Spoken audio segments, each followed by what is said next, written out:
Iranians chanted "Death to Israel" in Tehran on Friday, hours after an apparent Israeli drone strike near the central city of Isfahan. U.S. Secretary of State Antony Blinken declined to confirm whether Israel told Washington in advance.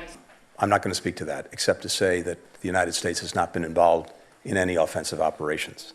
Our focus has been on, of course, making sure that Israel can effectively defend itself, but also de-escalating tensions. Israel's attack on Isfahan was expected, and the United States is likely to have known in advance. The Biden administration understands that Israel needs to do its own version of face-saving retaliation after Iran's unprecedented and dramatic attacks last Saturday, in the same way that Israel understands Iran's own need to do face-saving strikes after the targeting of the embassy in Damascus earlier this month. Iran launched hundreds of drones and missiles at Israel on April 13th.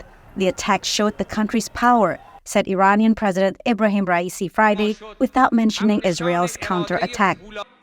Striking Israel was necessary, obligatory, unifying, and a source of pride and power for our great country. Nearly all of Iran's drones and missiles were intercepted with the help of the United States, the UK, and Jordan, causing no loss of life and little damage. Israel's attacks on Iran also appear to be limited, with no casualties immediately reported.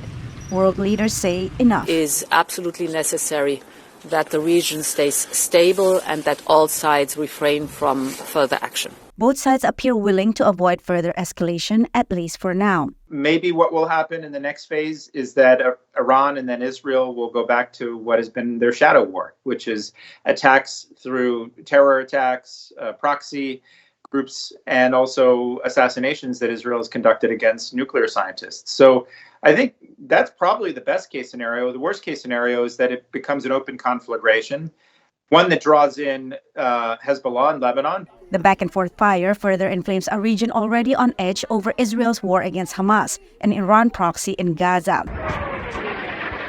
Biden has been unsuccessful in pushing for a ceasefire deal.